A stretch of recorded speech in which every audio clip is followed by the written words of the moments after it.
ದಾವಣಗೆರೆ ದಕ್ಷಿಣದ ದಂಗಲ್ ದಿನದಿಂದ ದಿನಕ್ಕೆ ಕ್ಷಣದಿಂದ ಕ್ಷಣಕ್ಕೆ ರೋಚಕ ತಿರುವುಗಳನ್ನು ಪಡ್ಕೋತಾ ಇದೆ. ಕೊನೆ ಕ್ಷಣದಲ್ಲಿ ಸಿದ್ದರಾಮಯ್ಯ ಅವರು ಬಾಗಲಕೋಟೆಯಲ್ಲಿ ಒಂದು ಬೈಟ್ ಕೊಡ್ತಾರೆ. ಜಮೀರ್ ಬತ್ತರ್ರಿ, ಅವ್ರಿಗೆ ಕೇರಳ ಚುನಾವಣೆಯ ಜವಾಬ್ದಾರಿಯನ್ನು ಕೊಟ್ಟಿದ್ದೀವಿ. ಯಾಕೆ? ತೆಲಂಗಾಣದಲ್ಲಿ ರಿಸಲ್ಟ್ ಮಾಡಿದ್ದು ಅವರೇ ತಾನೇ, ಅವರೂ ಕಾರಣೀಕರ್ತರು ತೆಲಂಗಾಣ ರಿಸಲ್ಟ್ ಆಗೋಕೆ. ಹೀಗಾಗಿ ಇಡೀ ದೇಶದಲ್ಲಿ ಕಾಂಗ್ರೆಸ್ಗೆ ಅಧಿಕಾರವನ್ನು ತರಬೇಕು ಅಥವಾ ಮತ್ತಷ್ಟು ಓಟ್ ಪಿಲ್ಲಿಂಗ್ ಆಗಬೇಕಂದ್ರೆ ಜಮೀರ್ ಅಹಮದ್ ಕೇವಲ ರಾಜ್ಯಕ್ಕೆ ಸೀಮಿತವಾದ ನಾಯಕ ಅಲ್ಲ, ರಾಷ್ಟ್ರಕ್ಕೆ ಕಾಂಗ್ರೆಸ್ಗೆ ರಾಷ್ಟ್ರೀಯವಾಗಿ ಬೇಕಾದಂತ ನಾಯಕ. 5ನೇ ತಾರೀಕು ಬರ್ತಾರೆ. ಇದೇ ಕಾರಣಕ್ಕೆ ಕಂಗ್ರ್ಯಾಚುಲೇಷನ್ ಬ್ರದರ್ ಸಮರ್ಥಿಗೆ ನೇರವಾಗಿ ಹೇಳ್ಬೋದು. 5ನೇ ತಾರೀಕು ಜಮೀರ್ ಬರೋದು ಫಿಕ್ಸ್. ಸಿದ್ದರಾಮಯ್ಯ ಬಂದಾಯ್ತು, ಜಮೀರ್ ಬಂದ್ರೆ ಆಲ್ಮೋಸ್ಟ್ ಕಾಂಗ್ರೆಸ್ಗಿದ್ದಂತ ಕೊನೆ ಕ್ಷಣದ ಗೊಂದಲ ಕೂಡ ದೂರ ಆದಂತೆ. ಖಂಡಿತವಾಗಿಯೂ ಜಮೀರ್ ಬಗ್ಗೆ ನೀವು ಹೇಳದಾಗೆ ಯೋಗಿಜಿ, ಜಮೀರ್ ದಾವಣಗೆರೆ ದಕ್ಷಿಣ ವಿಧಾನಸಭಾ ಕ್ಷೇತ್ರದಲ್ಲಿ ಸದ್ಯಕ್ಕೆ ಟಾಕ್ ಆಫ್ ದಿ ಟೌನ್ ಅಂತ ಹೇಳಿದ್ರೆ ಯಾರ ಹತ್ರ ಕೇಳಿದ್ರು ಕೂಡ ಜಮೀರ್ ಯಾವಾಗ ಬರ್ತಾರೆ ಅಂತಾನೆ ಮಾತಾಡ್ತಿರುವಂತದ್ದು. ಜೊತೆಗೆ ನೀವು ಹೇಳದಾಗೆ ಜಮೀರ್ ಮುಸಲ್ಮಾನ ನಾಯಕ, ಅನ್ಡಿಸ್ಪ್ಯೂಟೇಬಲ್, ಅಂದ್ರೆ ಯಾರು ಕೂಡ ಇಲ್ಲ ಈತ ಅಲ್ಲ ಅಂತ ಹೇಳಿ ಹೇಳುವಷ್ಟರ ಪ್ರಶ್ನೆ ಮಾಡುವಂತ ಸ್ಥಿತಿಯಲ್ಲಿ ಇಲ್ಲ. ಈಗ ಜಮೀರ್ ಕಂಪ್ಲೀಟ್ಲಿ, ಈಗ ನೀವು ಓಡಾಡಿದ್ರಿ, ನಾವು ಓಡಾಡಿದ್ವಿ ದಾವಣಗೆರೆ ದಕ್ಷಿಣ ವಿಧಾನಸಭಾ ಕ್ಷೇತ್ರದ ಬೇರೆ ಬೇರೆ ಊರುಗಳಲ್ಲಿ. ಅಲ್ಲಿ ಮುಸಲ್ಮಾನ ಸಮುದಾಯದವ್ರು ಏನ್ ಹೇಳ್ತಿದಾರೆ ಅಂತ ಹೇಳಿದ್ರೆ ಜಮೀರ್ ಬರಬೇಕು ಅಂತ. ಅವ್ರು ಒಂದ್ಸಲ ಅವ್ರು ಏನ್ 3 ದಿನ ಕ್ಯಾಂಪೇನ್ ಮಾಡ್ಬೇಕಾದ ಅಗತ್ಯ ಏನಿಲ್ಲ. ಜಮೀರ್ ಇಲ್ಲೇ ಠಿಕಾನಿ ಹೂಡ್ಬೇಕಾದ ಅಗತ್ಯ ಏನಿಲ್ಲ. ದಾವಣಗೆರೆಗೆ 5ನೇ ತಾರೀಕು ಬರ್ತಿದಾರ, ಏಪ್ರಿಲ್ 5ನೇ ತಾರೀಕು ಬಂದು ಸಮರ್ಥಿಗೆ ವೋಟ್ ಹಾಕ್ತಿವಿ ಅಂತ ಒಂದು ಮಾತು ಹೇಳಿ ಸಾಕು, ನಾವು ವೋಟ್ ಹಾಕ್ತಿವಿ ಅಂತ, ಇಷ್ಟೇ ಸಿಂಗಲ್ ಲೈನ್. ಸೊ ಜಮೀರ್ಗೆ ಆ ಕೆಪಾಸಿಟಿ ಇದೆ. ಮತ್ತೆ ಅವರು ಜಮೀರ್ ಮತ್ತೆ ಸಿದ್ದರಾಮಯ್ಯ ಕಾಂಬೋ ಏನಿದೆ, ಗುರು ಶಿಷ್ಯರ ಕಾಂಬೋ ಏನಿದೆ, ಅದು ಡೆಡ್ಲಿ ಕಾಂಬೋ. ಅದು ಆ ಡೆಡ್ಲಿ ಕಾಂಬೋ ಖಂಡಿತವಾಗಿಯೂ ಈಗ ಗುರು ಬಂದಾಗಿದೆ, ಸಿದ್ದರಾಮಯ್ಯನವರು ಬಂದಾಗಿದೆ, ಸಿದ್ದರಾಮಯ್ಯನವರು ಹೇಳಿ ಆಗಿದೆ 5ನೇ ತಾರೀಕು ಜಮೀರ್ ಅವರು ಬಂದೇ ಬರ್ತಾರೆ ಅಂತ. ರಾಮ ಬಂದಾಯ್ತು, ಹನುಮ ಬರ್ಬೇಕು, ಖಂಡಿತ ಬರ್ಲೇಬೇಕು. ಆರ್ಡರ್ ನ ಇಶ್ಯೂ ಮಾಡಿ ಆಗಿದೆ. ಈಗ ಸಿದ್ದರಾಮಯ್ಯನವರು ಅವ್ರಿಗೆ ಏನೇ ಸಿಟ್ಟು ಮನಸ್ತಾಪಗಳು ಏನೇ ಇದ್ರು ಕೂಡ ಬೇರೆ ಬೇರೆ ರೀತಿಯದ್ದು ಅವರು ಜಮೀರ್ ಖಂಡಿತ ಹೇಳಿದಾರೆ. ಅವರು ಬರಬೇಕು, ಕ್ಯಾಂಪೇನ್ ಮಾಡಬೇಕು. ಕೇರಳದಲ್ಲಿ ಮುಸಲ್ಮಾನ ಮತಗಳು ತುಂಬಾ ಇಂಪಾರ್ಟೆಂಟ್ ಆಗಿರೋದ್ರಿಂದ ಜಮೀರ್ಗೆ ಅದೊಂದು ದೊಡ್ಡ ಜವಾಬ್ದಾರಿಯನ್ನ ಒಪ್ಪಿಸಲಾಗಿದೆ. ಸೊ ಜಮೀರ್ ಅಲ್ಲೂ ಕೂಡ ಆಕ್ಟಿವ್ ಆಗಿದ್ದಾರೆ. ಅದರ ಮಧ್ಯೆ ಇಲ್ಲಿ ಬರ್ತಾರೆ, ಬಾಗಲಕೋಟೆಗೂ ಹೋಗ್ಬೇಕಲ್ಲಿ, ಅಲ್ಲೂ ಕೂಡ ಒಂದ್ ಸ್ವಲ್ಪ ಮುಸಲ್ಮಾನ ಮತಗಳನ್ನು ಕ್ರೋಢೀಕರಣ ಮಾಡುವಂತ ಜವಾಬ್ದಾರಿಯನ್ನ ಜಮೀರ್ ಕೊಡ್ಲಾಗಿದೆ. ಸೊ ಹಾಗಾಗಿ ದೊಡ್ಡ ಬೆನಿಫಿಟ್ ಆಗುತ್ತೆ. ಇಲ್ಲ, ಖಂಡಿತವಲ್ಲೂ ವ್ಯಕ್ತಿ ಅನ್ನೋದಕ್ಕಿಂತ ಹೆಚ್ಚಾಗಿ ಜಮೀರ್ ಅಹಮದ್, ನಾನು ಹೇಳ್ತಿರೋದು ಪಕ್ಷಾತೀತವಾಗಿ ಜಾತ್ಯತೀತವಾಗಿ. ಮುಂಚೆ JDS ಅಲ್ಲಿ ಇದ್ರು, ಈ ಕಾಂಗ್ರೆಸ್ ಅಲ್ಲಿ ಇದ್ದಾರೆ. JDS ಅಲ್ಲಿ ಇದ್ದಾಗ ಅವ್ರನ್ನೇನು ಮಿನಿಸ್ಟರ್ ಮಾಡಿರ್ಲಿಲ್ಲ, ಕಾಂಗ್ರೆಸ್ ಅವ್ರನ್ನ ಮಿನಿಸ್ಟರ್ ಮಾಡಿದ್ದು. ಪಕ್ಷಾತೀತವಾಗಿ ಜಾತ್ಯತೀತವಾಗಿ ಜಮೀರ್ ವ್ಯಕ್ತಿ ಅಲ್ಲ, ಶಕ್ತಿ. ನಾನು ಮೊನ್ನೆ ಒಂದು ನೀವು ಮಾತಾಡೋರು ಅಂತ ಹೇಳ್ತೀನಿ, ಒಂದು ವಿಡಿಯೋ ಅಬ್ಸರ್ವ್ ಮಾಡ್ತಾ ಇದ್ದೆ. ಹಂಪಿ ಉತ್ಸವ ಇವ್ರದೇ ಇನ್ಚಾರ್ಜು. ಆ ಹೆಲಿಕಾಪ್ಟರ್ದೊಂದು ಮಾಡ್ತಾರೆ, ಎಲ್ಲ ಸುತ್ಕೊಂಡ್ಬರೋದು.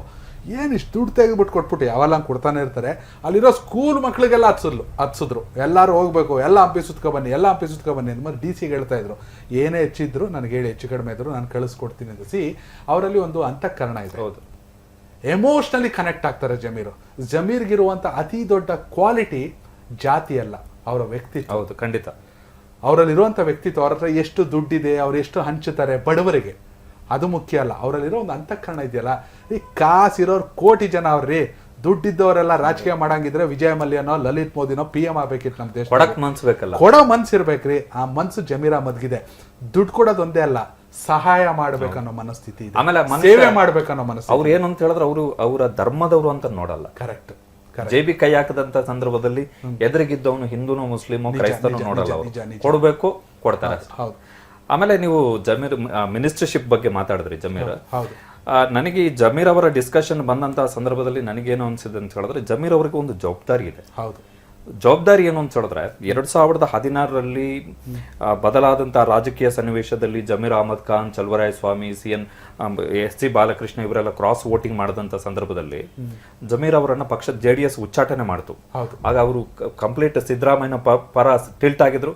2018ರಲ್ಲಿ ಕಾಂಗ್ರೆಸ್ಗೆ ಸೇರ್ಪಡೆಯಾದ್ರು ಜಮೀರ್ ಗೆದ್ರು.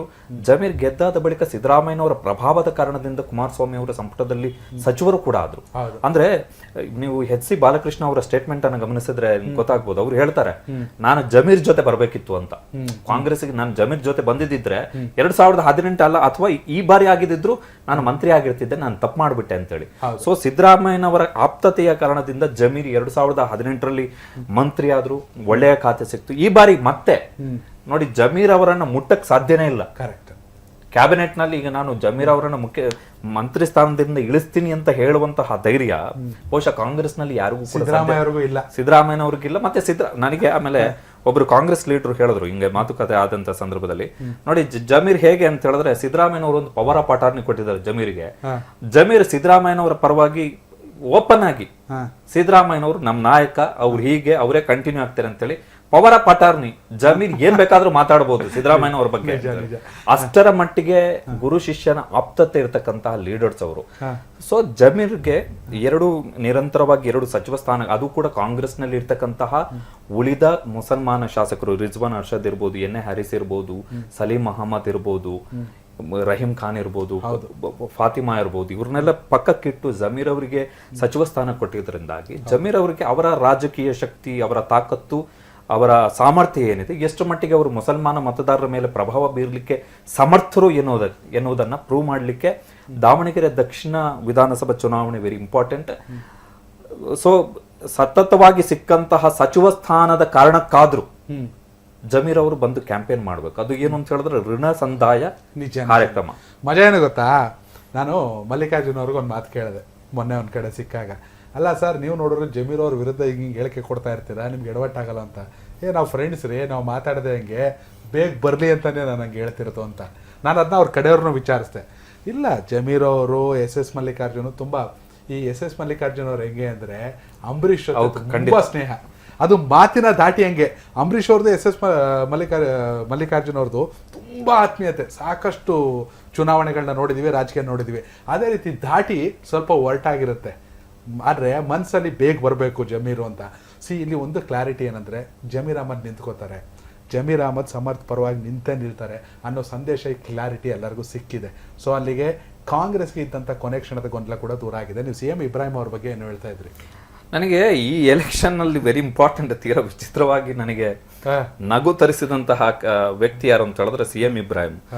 CM ಇಬ್ರಾಹಿಂ ಅವ್ರದ್ದು ಒಂದು ಸ್ವಲ್ಪ ಡೇಟಾ ತೆಗೆದು ನೋಡ್ತಾ ಇದ್ದೆ ನಾನು. ಅವ್ರದ್ದು ಏನೋ ಅವ್ರೇನೋ ಈಗ JDS ಬಿಟ್ಟಲ್ಲ, JDS ನಿಂದ ಉಚ್ಚಾಟನೆ ಆದ ಬಳಿಕ ಅವರೇನು ಕರ್ನಾಟಕ ನವನಿರ್ಮಾಣ ಪಕ್ಷ ಅಂತ ಒಂದು ಪಕ್ಷವನ್ನ ಕಟ್ಕೊಂಡಿದ್ದಾರೆ. ಅದು ಎಲ್ಲಿದೆ ಏನು ಗೊತ್ತಿಲ್ಲ ನಮಗೆ. ಬಟ್ ಅವ್ರೀಗ ಇಲ್ಲಿ ದಾವಣಗೆರೆ ದಕ್ಷಿಣದಲ್ಲಿ ಆದಿಲ್ ಖಾದರ್ ಬಾಷಾ ಅವರ ಪರವಾಗಿ ಕ್ಯಾಂಪೇನ್ ಅನ್ನ ಮಾಡ್ತಿದ್ದಾರೆ. CM ಇಬ್ರಾಹಿಂ ಅವರದ್ದು ಕತೆ ಏನು ಅಂತ ಹೇಳಿದ್ರೆ, ಅವರೊಬ್ಬ ಕಂಪ್ಲೀಟ್ಲಿ ಅಸ್ಥಿರ ನಾಯಕ, ಅತಂತ್ರ ನಾಯಕ. ಅಂದ್ರೆ ಅವರಿಗೆ ಬಹುಶಃ ಅವರು ತಾಳ್ಮೆಯನ್ನು ತೆಗೆದುಕೊಂಡಿದ್ದರೆ ಬಹುಶಃ ಜಮೀರ್ ಅಹಮದ್ ಖಾನ್ ರೀತಿಯಲ್ಲೇ ಇವತ್ತು ಸಿದ್ದರಾಮಯ್ಯನವರ ಸರ್ಕಾರದಲ್ಲಿ ಅತ್ಯಂತ ಪ್ರಭಾವಿ ಮಂತ್ರಿ ಆಗಬಹುದಿತ್ತು. ಚಾನ್ಸಸ್ ಜಾಫರ್ ಶರೀಫ್ ಅವರ ಮಟ್ಟಕ್ಕೆ ಅಲ್ಲದಿದ್ರು ಒಂದ್ ಹಂತಕ್ಕೆ ಹೋಗ್ಬೋದು, ಖಂಡಿತ ಬೆಳೀತಾ ಇದ್ರು. ಖಂಡಿತ ಇನ್ನೊಬ್ಬ ಎರಡನೆಯ ಮುಸಲ್ಮಾನ ನಾಯಕನಾಗಿ ಅವರು ಬೆಳೀಲಿಕ್ಕೆ ಅವಕಾಶಗಳಿದ್ವು. ಬಟ್ ನೋಡಿ, CM ಇಬ್ರಾಹಿಂ ಸಿದ್ದರಾಮಯ್ಯನವ್ರ ಜೊತೆಗೆ ಕಾಂಗ್ರೆಸ್ಗೆ ಬಂದ್ರು. 2013 ಚುನಾವಣೆಯಲ್ಲಿ ಭದ್ರಾವತಿಯಲ್ಲಿ ಕಂಟೆಸ್ಟ್ ಮಾಡಿದ್ರು. ಭದ್ರಾವತಿ ಮುಸಲ್ಮಾನ ಹೇಗೆ ದಾವಣಗೆರೆ ದಕ್ಷಿಣ ಇದೆಯೋ ಅದೇ ರೀತಿ ಅಲ್ಲಿ ಮುಸಲ್ಮಾನ ಮತಗಳು ದೊಡ್ಡ ಪ್ರಮಾಣದಲ್ಲಿದೆ. ಅಲ್ಲಿ ಕಂಟೆಸ್ಟ್ ಮಾಡಿದ್ರು. ಕಂಟೆಸ್ಟ್ ಮಾಡಿದ ಬಳಿಕವೂ ಕೂಡ ಮುಸಲ್ಮಾನರು CM ಇಬ್ರಾಹಿಂ ಅವರನ್ನ ಒಪ್ಕೊಳ್ಳಿಲ್ಲ. 3ನೇ ಸ್ಥಾನಕ್ಕೆ ಕುಸಿತು.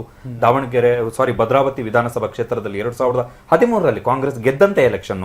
2000 ಸೋತ ಬಳಿಕ CM ಇಬ್ರಾಹಿಂ ಅವರನ್ನ ಸಿದ್ದರಾಮಯ್ಯನವರು ಯೋಜನಾ ಆಯೋಗದ ಉಪಾಧ್ಯಕ್ಷರನ್ನಾಗಿ ಮಾಡಿ ಕ್ಯಾಬಿನೆಟ್ ದರ್ಜೆ ಸ್ಥಾನ ಕೊಡ್ತಾರೆ. 2017 CM ಇಬ್ರಾಹಿಂ ಅವರು 10 ತಿಂಗಳ ಮಟ್ಟಿಗೆ MLC ಆಗ್ತಾರೆ. 2018 ಮತ್ತೆ MLC ಆಗಿ 6 ವರ್ಷಗಳ ಅವಧಿಗೆ ಎಲೆಕ್ಟ್ ಆಗ್ತಾರೆ ಕಾಂಗ್ರೆಸ್ನಿಂದಲೇ. 2024 MLC ಅವಧಿ ಮುಗಿಬೇಕಿತ್ತು. ಅಷ್ಟೊತ್ತಿಗೆ CM ಇಬ್ರಾಹಿಂನವರಿಗೆ ಕುಮಾರಸ್ವಾಮಿ ಅವರು ಚಾಕ್ಲೇಟ್ ಕೊಟ್ಟರು. ಚಾಕ್ಲೇಟ್ ಕೊಟ್ಟ ಖುಷಿಯಲ್ಲಿ ಸಿದ್ದರಾಮಯ್ಯನವರು ತಟ್ಟೆಯಲ್ಲಿದ್ದಂತಹ ಭೂರಿ ಭೋಜನವನ್ನ ಬಿಟ್ಟು ಇಲ್ಲ ನಾನು ಹೋಗ್ತೀನಿ, ನಾನು JDS ಅನ್ನ ಕಟ್ತೀನಿ, ನಾನೊಬ್ಬ ಮುಸ್ಲಿಂ ನಾಯಕ ಎನ್ನುವಂತ ಭ್ರಮೆಯಲ್ಲಿ ಅಲ್ಲಿ ಹೋದ್ರಿ. 2022 ಅಲ್ಲಿ ಹೋದಂತಹ CM ಇಬ್ರಾಹಿಂ ಆ ಕಡೆ JDS ಗೆ 37 ಇದ್ದಂತ ಸೀಟು 19ಕ್ಕೆ ಬಂತು. CM ಇಬ್ರಾಹಿಂ ಅವರ ಮಗನಿಗೆ ಹುಮ್ನಾಬಾದ್ ನಲ್ಲಿ ಟಿಕೆಟ್ ಕೊಟ್ಟರು CM ಫಯಾಜ್ಗೆ. ಅಲ್ಲಿ ಫಯಾಜು JDS ನಿಂದ ಏನು ಮತಗಳು ಈ ಹಿಂದೆ ಚುನಾವಣೆಯಲ್ಲಿ ಚೆನ್ನಾಗಿ ಬರ್ತಾ ಇತ್ತು, CM ಇಬ್ರಾಹಿಂನವರ ಮಗನಿಗೆ ಟಿಕೆಟ್ ಕೊಟ್ಟಾದ ಬಳಿಕ ಅಲ್ಲಿ JDS ನ ಮತಗಳು 7 ಪಾಯಿಂಟ್ ಬಿದ್ವು. 7% ಮತಗಳು ಬಿದ್ವು. ಅಂದ್ರೆ ಅದಾದ ಬಳಿಕ CM ಇಬ್ರಾಹಿಂನವರನ್ನ ದೇವೇಗೌಡ್ರೆ ನಿಮ್ಮ ಸಾಹಸ ಅಂತ ಹೇಳಿ ದೇವೇಗೌಡರು ಬಿಜೆಪಿ ಜೊತೆ ಹೋದ್ರು ಅಂತ ಹೇಳಿ CM ಇಬ್ರಾಹಿಂನವರು ಗಲಾಟೆ ಮಾಡ್ಕೊಂಡು ದೇವೇಗೌಡ್ರನ್ನೇ ಉಚ್ಚಾಟನೆ ಮಾಡುವ ಲೆವೆಲ್ಗೆ ಹೋಗ್ಬಿಟ್ರು. ಬಟ್ ದೇವೇಗೌಡರು ಇವರನ್ನ ತೆಗೆದು ಹಾಕಿದ್ರು. ಇಲ್ಲ, ಒಂದು ಚೆನ್ನಾಗಿ ಹೇಳ್ತಿದ್ರು ಅಕ್ಷಯ್, ಕರ್ನಾಟಕ ಅನ್ನೋದಕ್ಕಿಂತ ಹೆಚ್ಚಾಗಿ ಭಾರತೀಯ ರಾಜಕೀಯ ಇತಿಹಾಸದಲ್ಲಿ ಅಲ್ಪಸಂಖ್ಯಾತರಿಗೆ ರಾಜಕೀಯವಾಗಿ ಒಂದಷ್ಟು ಅವಕಾಶಗಳು ಸಿಕ್ಕಿದೆ ಅಂದರೆ ಅದು ಕಾಂಗ್ರೆಸ್ ಪಕ್ಷದಿಂದ ಮಾತ್ರ. ನಾವು ಈ ಕರ್ನಾಟಕದ ಮಟ್ಟಕ್ಕೆ ನೋಡೋಣ, ವಿಧಾನಮಂಡಲದ ತಾಯಿ ಸ್ಥಾನ ಅಂತಾರೆ ಸ್ಪೀಕರ್ UT ಖಾದರ್, ಅವ್ರನ್ನ ಯಾರು ಮಾಡಿದ್ದು? ಅವ್ರ ಪ್ರಾಬಲ್ಯ ತುಂಬ ದೊಡ್ಡ ಮಟ್ಟಕ್ಕಿದೆ. ಆತ ಜಾತ್ಯತೀತ ನಾಯಕ.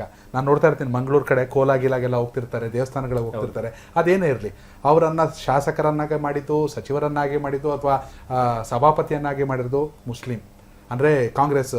ಮತ್ತೊಂದು ಕಡೆ ಖನೀಜ್ ಫಾತಿಮಾ ಅಂತ ಒಬ್ಬರು ಶಾಸಕಿ ಬರ್ತಾರೆ ಗುಲ್ಬರ್ಗದಲ್ಲಿ, ಅವರನ್ನು ವಿಧಾನಸೌಧಕ್ಕೆ ಕರ್ಕೊಂಬಂದಿದ್ದು ಈ ಹಿಜಾಬು ಹಲಾಲು ಇಶ್ಯೂ ಆದಾಗ BJP ಗೌರ್ಮೆಂಟ್ ಇದ್ದಾಗ ಆ ಶಾಸಕಿ ಹಿಜಾಬ್ ಹಾಕೊಂಡು ವಿಧಾನಸೌಧದೊಳಗೆ ಬಂದ್ಬಿಟ್ರು. ದೊಡ್ಡ ಚರ್ಚೆ ಕಾರಣ, ತುಂಬಾ ದೊಡ್ಡ ಮಟ್ಟದ ಚರ್ಚೆ ಆಯಿತು. ಅವಕಾಶ ಮಾಡಿಕೊಟ್ಟಿದ್ದು ಕಾಂಗ್ರೆಸ್ಸು. ಇವತ್ತು ಇಷ್ಟೆಲ್ಲ ಮಾತನಾಡುವಂಥ BJP 224 ಕ್ಷೇತ್ರದಲ್ಲಿ ಯಾರಿಗಾರು ಒಬ್ರು ಕೊಟ್ರ? ಇಲ್ಲ. BJP ಅಟ್ಲೀಸ್ಟ್ JDS ಜೊತೆಗೆ ಮೈತ್ರಿ ಮಾಡಿಕೊಂಡ್ರು, ಓಕೆ. ವೀರಣ್ಣ ಚರಂತಿಮಠ್ ಎಲ್ಲರೂ ಒಪ್ಪುವಂಥ ನಾಯಕ, ಓಕೆ. ಬಾಗಲಕೋಟೆಯಲ್ಲಿ ಇಲ್ಲಿ JDS ಇಂದ ಟಿಕೆಟ್ ಮಾಡ್ಬೋದಿತ್ತಾ? ಮಾಡಲಿಲ್ಲ. ಅದೇ ಅವ್ರ ಫ್ಯಾಮಿಲಿ ಅಂತ ಬಂದಾಗ ಡಾಕ್ಟರ್ ಮಂಜುನಾಥ್ನ BJPಯಿಂದ ನಿಲ್ಲಿಸ್ಕೊಂಡ್ರು. ಇಲ್ಲಿ ಎಲ್ಲೋ ಒಂದು ಹಂತದಲ್ಲಿ ಟಿಕೆಟ್ ಆಯ್ಕೆ ವಿಚಾರ, ಮತ್ತೊಂದು ಪ್ರಚಾರ, ಮಗದೊಂದು ಹಂತದಲ್ಲಿಯೇ BJP ಸ್ಲೋ ಆಗಿದೆ. ನಾನು ಸೋತಿದೆ ಅಂತ ಹೇಳ್ತಾ ಇಲ್ಲ, ನಾನು ಯಾರೂ ಅಲ್ಲ ಹೇಳಕ್ಕೆ, ಅದನ್ನು ಮತದಾರರು ನಿರ್ಧಾರ ಮಾಡ್ತಾರೆ. ಒಟ್ಟಲ್ಲಿ ಜಮೀರ್ ಅಹಮದ್ ಬರೋದು ಫಿಕ್ಸು. ಹೀಗಾಗಿ ಸಮರ್ಥ್ಗೆ ಕಂಗ್ರ್ಯಾಚುಲೇಷನ್ ಬ್ರದರ್. ಖಂಡಿತ ಅದು ವೆರಿ ಗುಡ್ ಟೈಟಲ್. ಹಂಗೆ ನೋಡಕ್ ಹೋದ್ರೆ ತುಂಬಾ ತುಂಬಾ ತುಂಬಾ ಏನೋ ಅಪ್ರಾಪ್ರಿಯೇಟ್ ಟೈಟಲ್ ಅದು. Congratulation brother. ಯಾಕಂತ ಹೇಳಿದ್ರೆ ಅವ್ರ ಅಷ್ಟು ವಿಡಿಯೋ ಒಂದು ಸಿಕ್ಕಾಪಟ್ಟೆ ವೈರಲ್ ಆಗ್ತಾ ಇರುತ್ತೆ, ಜಮೀರ್ ಅವರ ವೈರಲ್ ಬೈಟ್ ಒಂದು. ಸೊ ಜಮೀರ್ ಬರ್ತಾರೆ, ಏಪ್ರಿಲ್ 5ನೇ ತಾರೀಕು ಜಮೀರ್ ಬರ್ತಾರೆ, ಜಮೀರ್ ಕ್ಯಾಂಪೇನ್ ಮಾಡ್ತಾರೆ. ಆಮೇಲೆ ದಾವಣಗೆರೆ ದಕ್ಷಿಣ ವಿಧಾನಸಭಾ ಕ್ಷೇತ್ರ ಏನಿದೆ ಅದು ಜಮೀರ್ ಒಂದು ದಿನದಲ್ಲಿ ಕವರ್ ಮಾಡಬಹುದಾದಂತಹ ವಿಧಾನಸಭಾ ಕ್ಷೇತ್ರ. ತುಂಬಾ ಹತ್ತಿರದಲ್ಲೇ ಇದೆ, ಎಲ್ಲ ಕ್ಷೇತ್ರಗಳು ಕೂಡ ಹತ್ತಿರದಲ್ಲೇ ಇದೆ. ಈಗ ನಾವು ಕೆಲವು ವಾರ್ಡ್ಗಳ ಲೆಕ್ಕಾಚಾರವನ್ನು ತೆಗೆದು ನೋಡೋದಂತ ಸಂದರ್ಭದಲ್ಲಿ ಸೊ ಜಮೀರ್ ಒಂದ್ಸಲ ಬಂದ್ರೆ, ಈಗ ಇವತ್ತು ಸಿದ್ದರಾಮಯ್ಯನವ್ರು ಬಂದಿದ್ದಾರೆ, ಜಮೀರ್ ಬರ್ತಾರೆ. ಸೊ ಅಲ್ಲಿಗೆ ನೀವು ಆರಂಭದಲ್ಲೇ ಹೇಳದ ಹಾಗೆ ಕಾಂಗ್ರೆಸ್ನಲ್ಲಿ ಏನು ಕೊನೆಯ ಒಂದು ಬಾಲದ ಗೊಂದಲ ಏನಿತ್ತು, ಆ ಗೊಂದಲ ಬಹುತೇಕ ಎಲ್ಲ ಮುಗಿದೋಗ್ಬಿಡುತ್ತೆ. ಸೊ ಅಲ್ಲಿಗೆ ಸಮರ್ಥ ಶಾಮ್ನವ್ರವರಿಗೆ ದೊಡ್ಡ ಪ್ರಮಾಣದಲ್ಲಿ ಪ್ಲಸ್ ಪಾಯಿಂಟ್. ನೀವು BJP ಬಗ್ಗೆ ಹೇಳಿದ್ರಿ, BJP ಕ್ಯಾಂಪೇನ್ ಡಲ್ ಆಗಿದೆ ಅಂತ. ನನ್ನ ಪ್ರಕಾರ BJP ಅವರು ಒಂಥರ ಏನೋ ಎಲೆಕ್ಷನ್ ಕ್ಯಾಂಡಿಡೇಟ್ ನಿಲ್ಸಿದೀವಿ, ಎಲೆಕ್ಷನ್ ಮಾಡಬೇಕು, ಯಡಿಯೂರಪ್ಪನವ್ರನ್ನ ಕರಿಬೇಕು, ಬೊಮ್ಮಾಯಿ ಅವ್ರನ್ನ ಕರಿಬೇಕು, ಎಲ್ಲ ನ್ಯಾಷನಲ್ ಲೀಡರ್ಸ್ ಇದ್ದಾರೆ, ಕರಿಬೇಕು, ಒಂದು 4 ಸ್ಟೇಟ್ಮೆಂಟ್ ಕೊಡಬೇಕು, ಅಲ್ಲಿಗೆ ಸೀಮಿತ ಆದಂಗಿದೆ BJPಯ ಪರಿಸ್ಥಿತಿ. ಎಲ್ಲ ಜೊತೆ ಕುತ್ಕೊಂಡು ಒಂದ್ಸಲ ಮನ್ ಕಿ ಬಾತ್ ನೋಡಬೇಕು ಅಷ್ಟೇ, ಒಂದಿಷ್ಟು ಮಾತಾಡಬೇಕು. ಬಟ್ ಮಾತಾಡುವಂಥದ್ದು ವೆರಿ ಇಂಪಾರ್ಟೆಂಟ್ ಅಲ್ಲ, ರಣತಂತ್ರಗಳು. ಬಟ್ ನನಗಂತೂ ಇಬ್ರು ಓಡಾಡ್ತಿದ್ವಿ ನಾವಿಬ್ರು ದಾವಣಗೆರೆ ದಕ್ಷಿಣ ವಿಧಾನಸಭಾ ಕ್ಷೇತ್ರದಲ್ಲಂತೂ BJP ರಣತಂತ್ರ ಮಾಡ್ತಿದ್ದ ಗೆಲ್ಲಲಿಕ್ಕೆ ಅಂತೇಳಿ ಖಂಡಿತ ಅನಿಸ್ತಾ ಇಲ್ಲ ಸರ್. ತಂತ್ರ, ಪ್ರತಂತ್ರ, ರಣತಂತ್ರ ಅಲ್ಲ, ಕುತಂತ್ರ ಮಾಡಿದ್ರೆ ಮಾತ್ರ ರಾಜಕೀಯ ಮಾಡೋಕ್ಕಾಗೋದು. ಸೊ ಏನಾಗುತ್ತೆ ನೋಡೋಣ, ಇನ್ನೂ ಟೈಮ್ ಇದೆ. ವೀಕ್ಷಕರೇ, ಕಂಗ್ರ್ಯಾಚುಲೇಷನ್ ಬ್ರದರ್, ಜಮೀರ್ ಬರ್ತಾ ಇದ್ದಾರೆ. ಈ ವಿಡಿಯೋ ಬಗ್ಗೆ ನಿಮ್ಮ ಅಭಿಪ್ರಾಯ ಕಾಮೆಂಟ್ ಮಾಡಿ. ಹಾಗೆ ಯಾರು ಈ ಕ್ಷೇತ್ರದ ಶಾಸಕರಾಗಬೇಕು, ದಾವಣಗೆರೆ ದಕ್ಷಿಣದ ಸಮಸ್ಯೆಗಳನ್ನು ಕಾಮೆಂಟ್ ಮೂಲಕ ತಿಳಿಸಿ. ನಾವು ದಾವಣಗೆರೆಯಿಂದಲೇ ಈ ವಿಡಿಯೋನ ಮಾಡ್ತಾ ಇರೋದು. ಧನ್ಯವಾದಗಳು. ಕನೆಕ್ಟ್ ಕರ್ನಾಟಕ, ಇದು ನಿಮ್ಮ ನೆಟ್ವರ್ಕ್.